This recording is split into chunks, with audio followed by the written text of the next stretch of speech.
This question is obtained from a WAEC past question paper. It is an exponential equation.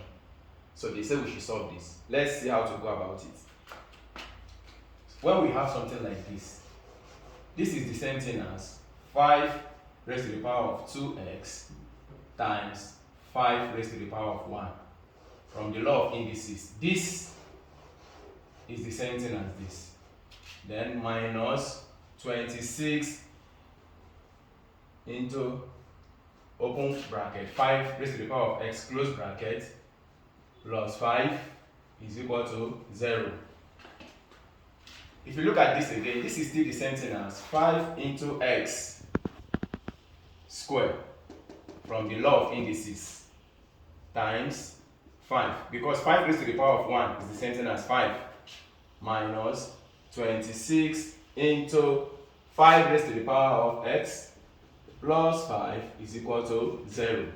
Now let's see, if you look at this equation now, we have 5 raised to the power of x here. We have another 5 raised to the power of x here.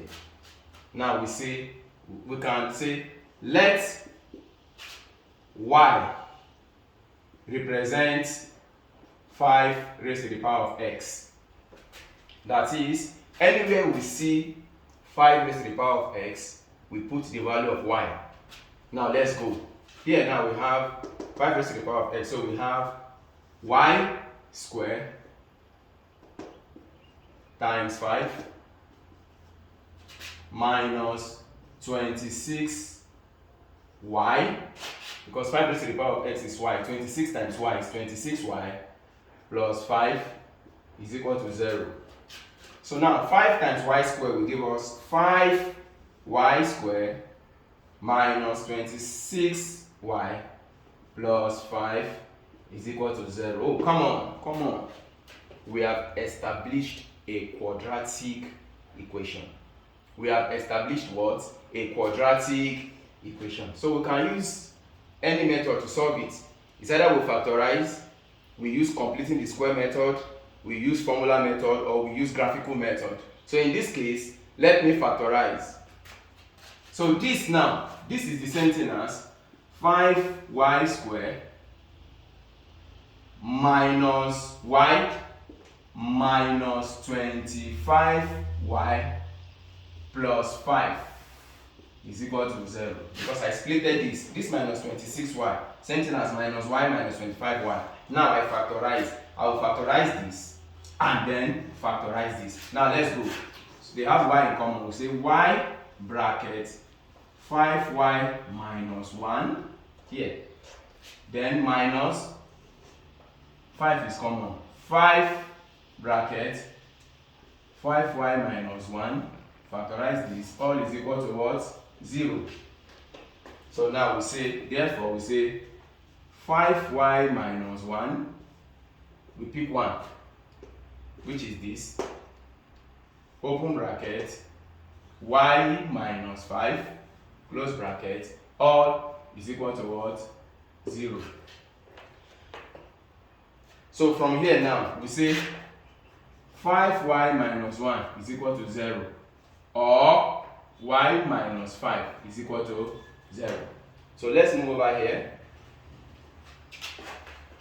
Now if 5y minus 1 is equal to 0, we say 5y is equal to 1.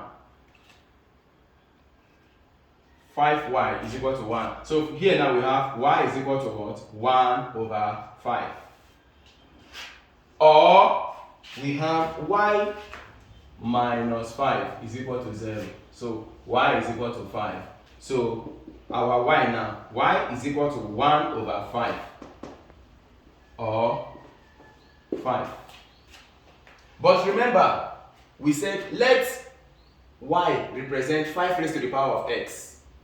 Anywhere you see y, let it represent 5 raised to the power of x. So here now, you say 5 raised to the power of x, which is this y, is equal to 1 over 5. So 5 raised to the power of x is equal to, this one is the same thing as 5 raised to the power of minus 1. Now, hey. It's simple. From here now, we see 5 will cancel 5. Our x now, x is equal to what? Minus 1. We say let y represent 5 raised to the power of x. Here now we come here, 5 raised to the power of x, which is y, is equal to what? 5. So 5 raised to the power of x is equal to 5 raised to the power of what? 1. Because 5 is the same thing as 5 raised to the power of 1. Hey, we cancel out. 5 will cancel 5. So x is equal to what? 1. Therefore, x is equal to minus 1 or 1. That's our answer.